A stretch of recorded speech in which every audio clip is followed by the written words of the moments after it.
my great-grandfather. I don't remember him very well. But I was reading his diaries the other day, and it had a very strange story. He was a wireless operator down in Cornwall, as chance would have it. Back in the day, when the wire that communicated across the Atlantic was one of the main ways you communicated with America. Before the Second World War. He was born in 1890, long ago. And he writes in the finest copper plate one of the strangest stories I think I've ever told. He operated then the wire that came into St. Just, pulling the news from all over Europe, from France, Germany, and all through North America. And it came through in Morse code, stanza by stanza, stories mixed up, one with the other. And it was quite his job to hear it and to write it down. Now, my great-grandfather's job was to collate the stories as they came in, sort through the papers, work out which ones were contingent, which stories went together, and then to work out which newspapers to file them off to. But it was an important job of editorship. The actual writers, though, those that translated simultaneously from Morse code into written typed speech, he was always amazed by their skills. Particularly one who I noticed in his diary he had written of often, called Bilson. Tom Bilson. Tom Bilson was the only man operating in their station who could operate 2 typewriters at once, hearing in the left ear and the right separate Morse codes, and then in an almost hypnotic way type them out. It quite exhausted poor Tom, so that my great-grandfather was often worried about his sanity. Thought he stared a little wildly.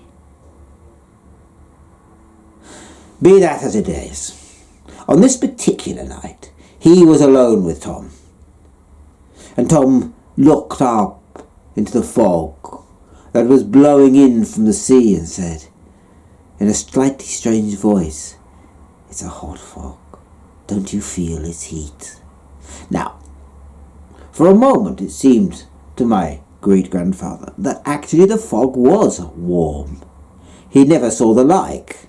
He went and opened the door, and the fog was lying down there in the bay, and there was a warm wind coming from it. Now, just at that moment, the wireless went, and off went Tom, on the left hand, and then suddenly on the right. Now, Tom was left-handed, so he always used his left hand mostly, but his right would be often erratic as it typed. And my great-grandfather remembered him watching it typing, and it was very erratic, moving backwards and forwards, jumping like it was a mouse, like it was possessed. Well, after 5 minutes or so, he went up and he looked at the story. Now, one was just news from Chicago. News about a riot, about the iniquities of the dime. And he filed it away. And then he went to the right hand.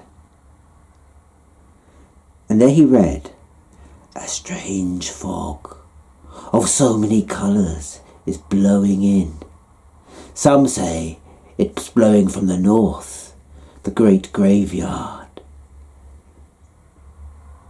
It smells of something men can't quite locate. Experts say it's something rotten, but what is rotten they are not sure. We will tell you news as it comes in." And it was signed in a city, Bilston, but he wasn't sure, because that right-hand wire is the emergency wire.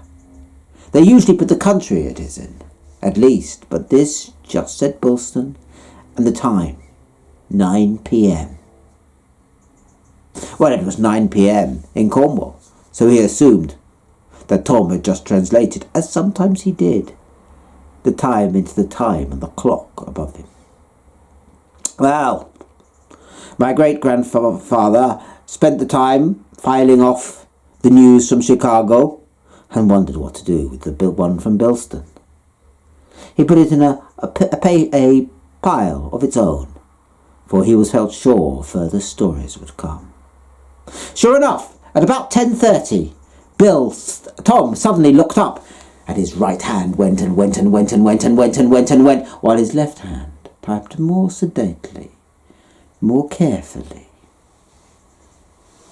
And my great-grandfather went up and he read the paper. A fog has blown into Bilston, so that none can see the streets, if they are in their houses even. The fog is blowing into the houses, and with it the smell. A smell like old rot, as if something was loosed from hell. Men said that the fog came from the north, from the old great graveyard, the one they'd been digging recently, for they knew that they might find oil there, that something had come out, and with it the fog, the fog. There is news that a rescue party or an investigative party have been sent to that graveyard, because nobody who was in the team that was digging has been seen for hours now. Always the fog is building. Your writer is at the top of the city, and as I look down, I can see nothing. The city is gone, and the fog is so warm. It hangs like a threat.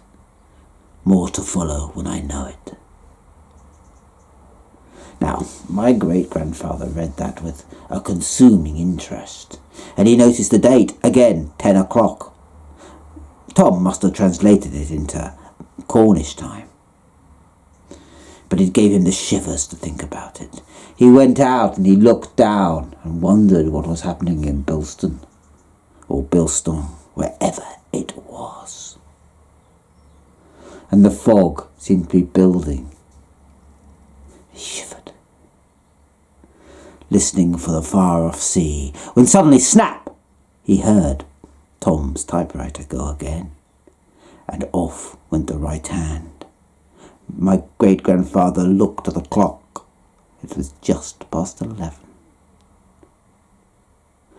And Tom wrote and wrote and wrote, like a man possessed, a man gone mad. He wrote and wrote and wrote. And my grandfather waited. That the left hand moved more sedately he also noticed.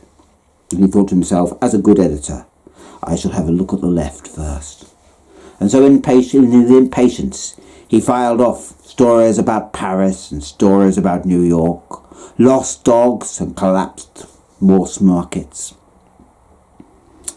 And then he turned to the right, and it read Bilston, 11 o'clock. The fog now overhangs everything. I have retreated to the topmost room, where luckily enough this cable station was, and if I look out, all is gone. The rescue party that was sent to the north never came back, and they sent another rescue party, much bigger, armed this time. But there is no news of it yet, and I don't know whether I expect there to be news. The smell, I can't describe it. Oh, it shivers. Sometimes I look down into the streets and there's a wind that is blowing up. And when the fog moves, you can see they're scurrying, as if people are moving. But when you look, you can't quite see who or what they are. And the wind is riding the fog into forms. Half seen, gone, and a strange light is coming into the fog.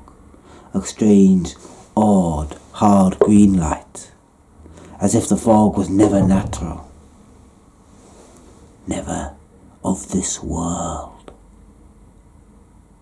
More to follow, as and if I can.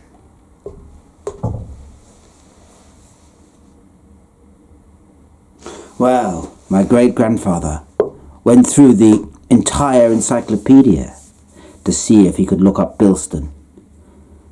But there was no cable station of that name. Not throughout all of North America or all of Europe. And Tom's hand was writing again, every quarter of an hour with the left hand, right? And my great-grandfather waited on the hour, for he was sure that the hour the news would come. And sure enough, at 12:05, there it was.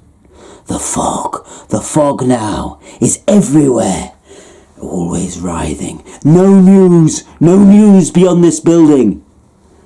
The runners I sent out never came back. There is nothing. I am alone. I cannot see the other great buildings in this town. I am alone, I tell you. And the fog glows green and unnatural around me. I don't like to think about it, but 10 minutes ago, the wind that is blowing the fog hither and thither, for a moment cleared so I could see the streets. And the streets seemed to be full of people, and I thought, oh, perhaps it is all right. And then I saw that the people, the humans I knew, were lying on the street as if asleep or dead. And over each one of those people there stood a form. In bright sunlight you would have taken it to be their shadow. Their shadow stood over each one of those souls in the street, and it seemed to be reaching towards their neck, and the shadows were black as sin or soot or hate, and the forms stretched out there, the humans that I had known, lay utterly supine, as if already dead, and everywhere the stench. And then the fog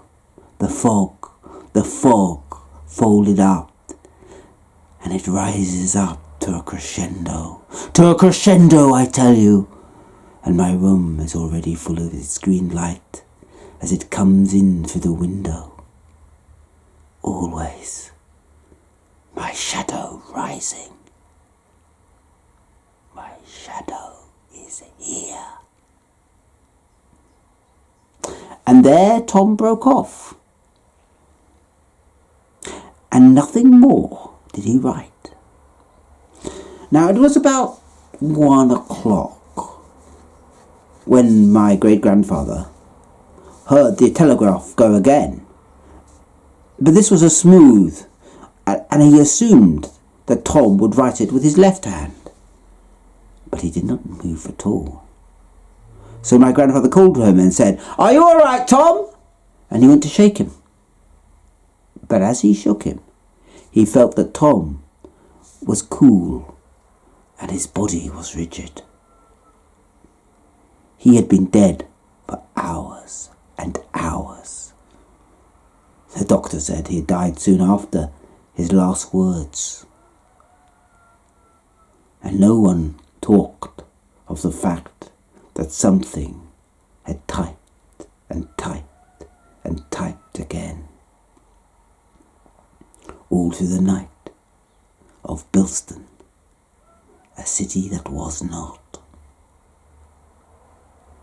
Well, my great-grandfather said he never took a night shift ever again. And if it was too foggy, he would stay indoors and never go out, for fear of the green light he seemed to think haunted him.